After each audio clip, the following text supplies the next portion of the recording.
Moments ago, Israel launched Operation Rising Lion, a targeted military operation to roll back the Iranian threat to Israel's very survival. This operation will continue for as many days as it takes to remove this threat. For decades, the tyrants of Tehran have brazenly, openly called for Israel's destruction. They've backed up their genocidal rhetoric with a program to develop nuclear weapons. In recent years, Iran has produced enough highly enriched uranium for 9 atom bombs. 9. In recent months, Iran has taken steps that it has never taken before, steps to weaponize this enriched uranium. And if not stopped, Iran could produce a nuclear weapon in a very short time. It could be a year, it could be within a few months, less than a year. This is a clear and present danger to Israel's very survival. 80 years ago, the Jewish people were the victims of a Holocaust perpetrated by the Nazi regime. Today, the Jewish state refuses to be a victim of a nuclear Holocaust perpetrated by the Iranian regime. Now, as Prime Minister, I've made it clear time and again, Israel will never allow those who call for our annihilation to develop the means to achieve that goal. Tonight, Israel backs those words with action. We struck at the heart of Iran's nuclear enrichment program. We struck at the heart of Iran's nuclear weaponization program. We targeted Iran's main enrichment facility in Natanz. We targeted Iran's leading nuclear scientists working on the Iranian bomb. We also struck at the heart of Iran's ballistic missile program. Last year, Iran fired 300 ballistic missiles at Israel. Each of these missiles carries a ton of explosives and threatens the lives of hundreds of people. Soon, those missiles could carry a nuclear payload, threatening the lives not of hundreds, but of millions. Iran is gearing up to produce 10,000 of those ballistic missiles within 3 years. Now just imagine 10,000 tons of TNT landing on a country the size of New Jersey.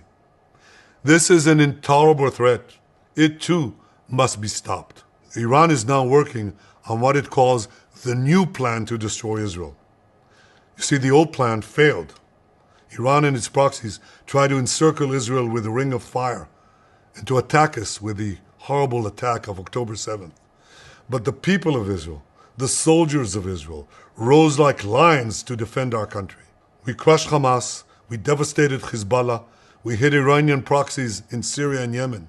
And when Iran directly attacked us twice last year, we struck back inside Iran itself.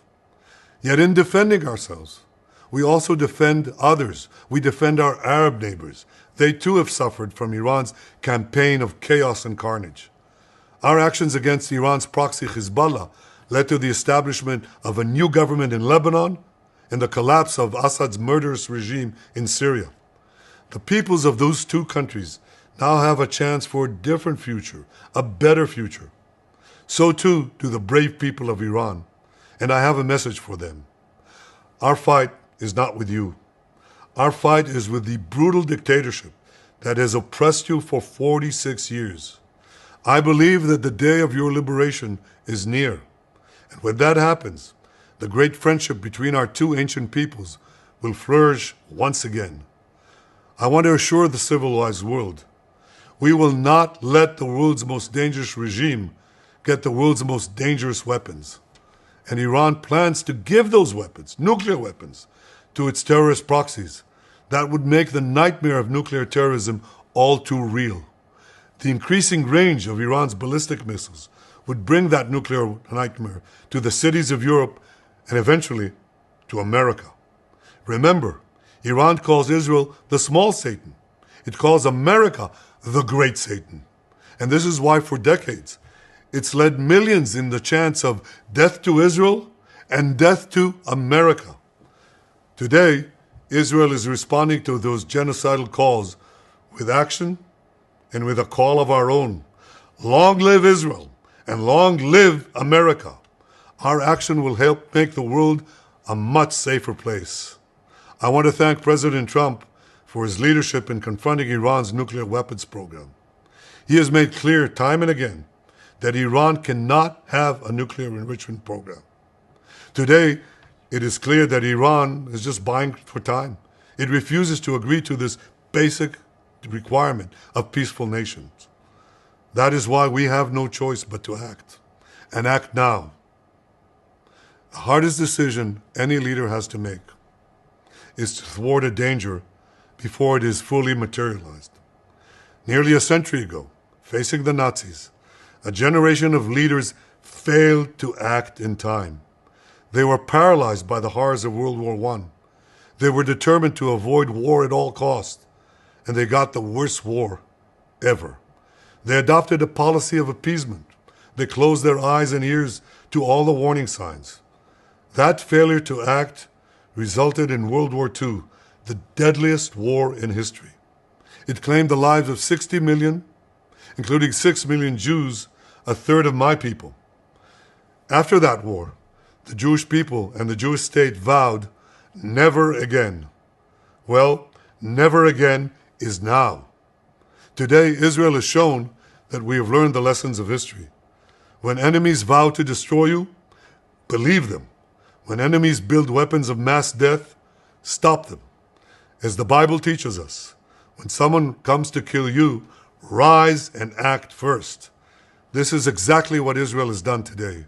We have risen like lions to defend ourselves. Over 3,000 years ago, Moses gave the people of Israel a message that has steeled their resolve ever since. Be strong and courageous, he said. Today, our strong and courageous soldiers and people stand together to defend ourselves against those who seek our destruction. And by defending ourselves, we defend many others, and we roll back a murderous tyranny. Generations from now, history will record that our generation stood its ground, acted in time, and secured our common future. May God bless Israel. May God bless the forces of civilization everywhere. Thank you. Moments ago, Israel launched Operation